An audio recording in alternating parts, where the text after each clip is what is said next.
2000 ஆண்டுகளுக்கு முன்பு பவுலடிகளார் தீமோத்தேயுவுக்கு சொன்னது, சத்தியத்துக்கு செவியை விலக்கி கட்டுக்கதைகளுக்கு சாய்ந்து போகும் காலம் வரும் என்றதுதான் இன்று பெரும்பாலான சபைகளுக்குள் நடைபெற்று கொண்டிருக்கிறது.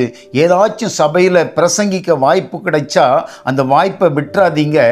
ஆண்டவருடைய வார்த்தையை ஜாக்கிரதையாய் பிரசங்கியுங்கள். உங்கள் பிரசங்கத்துக்குள்ள 5 காரியங்கள் பொதிந்திருக்க வேண்டும். முதலாவதாக நீடிய சாந்தம். ஆராதனைகளிலோ உங்கள் பிரசங்கத்தின் போதோ அல்லது யாராயிலும் நீங்கள் பிரசங்கிக்கும் போதோ உங்களுக்கு அநியாயமாய் இடையூறு உண்டு பண்ணினால் நீங்கள் சாந்தமாயிருங்கள். உங்கள் சாந்தம் அவர்களை வீழ்த்தும்.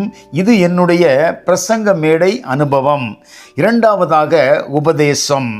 அதாவது உனக்காக மரித்த இயேசுவுக்காக நீ என்ன செய்ய போகிறாய் என்ற அப்போஸ்தல உபதேசத்தை உரக்க உபதேசியுங்கள். மூன்றாவதாக கண்டனம் பண்ணுங்கள்.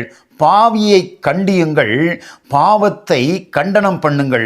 பாவம் கண்டனம் எனும் தேவ கோபாக்கினைக்கு உட்பட்டது. நான்காவதாக கடிந்து கொள்ளுங்கள். கடிந்து கொள்ளுதல் தான் மன மாற்றத்திற்கான வழியை திறந்து கொடுக்கும். கடிந்து கொள்ளப்படுதலை அசட்டை பண்ணுகிறவன் வாழ்வடைய போவதில்லை. அவன் அடி வாங்க போகிற இடங்களெல்லாம் உங்களுக்கு தெரிய போவதும் இல்லை. ஆனால் நீங்கள் உங்கள் வசன ஊழியத்தில் உறுதியாக உண்மையாக நீங்கள் நிலைத்திருங்கள். ஐந்தாவதாக புத்திமதிகள் வழங்கப்பட வேண்டும். மக்களின் நல்வாழ்வுக்கான ஆலோசனைகள் வேத அடிப்படையோடு கூட மக்களுக்கு அங்கே பிரசங்க மேடையிலிருந்து வந்து கொண்டிருக்க வேண்டும்.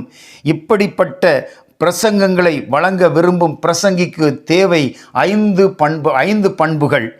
1, மன தெளிவு தேவை. நீங்கள் பிரசங்கிக்க போவது கடவுளின் வார்த்தையை என்பதில் நீங்கள் தெளிவாய் இருக்க வேண்டும். இரண்டாவதாக தீங்கு அனுபவிக்க தயங்கக்கூடாது. நீங்கள் உங்களுடைய பிரசங்கத்தின் போது பல்வேறு இடையூறுகள் உங்களுக்கு வரலாம். பலர் உங்களை கேலி பண்ணலாம்.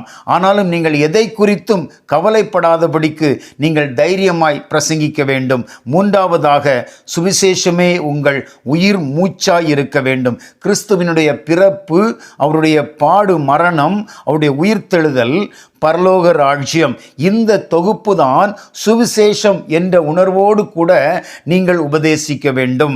நான்காவதாக ஊழியமே உங்கள் வாஞ்சையாய் இருக்க வேண்டும். ஊழியத்திற்காக செல்லும் இடங்களில் ஒரு வேலைக்காரனைப் போல பணிவோடு நீங்கள் நடந்து கொள்ளுங்கள். உங்களால் எந்த மட்டும் ஏழை எளியோரை தாங்குங்கள். ஐந்தாவதாக உங்களை பலியாக்கி கொள்ளவும், அதாவது மரணமே வந்தாலும் கிறிஸ்துவுக்காக ஸ்தேவானைப் போல மரிக்கவும் நீங்கள் ஒப்பு கொடுக்க ஆயத்தமாயிருங்கள். இதனுடைய ரிசல்ட் என்ன தெரியுமா? இதனுடைய ரிசல்ட் நீதியின் கிரீடம் உங்களுக்காக காத்திருக்கும். 2 தீமோத்தேயு 4ஆம் அதிகாரம் 1 முதல் 8 வசனங்களை உங்கள் வாழ்வின் அடிப்படை பிரசங்க கொள்கைகளாக நீங்கள் வைத்துக் கொள்ளுங்கள். கர்த்தர் உங்களை ஆசீர்வதிப்பார். ஆகவே தான் இந்த நாளிலே மன உறுதியோடு பிரசங்கியுங்கள். ப்ரீச் போல்ட்லி, தைரியமாக பிரசங்கியுங்கள் என்ற தலைப்பில் நான் உங்களோடு கூட ஆண்டவருடைய வார்த்தையை பகிர்ந்திருக்கிறேன். God bless you. கர்த்தர் உங்களை ஆசீர்வதிப்பாராக.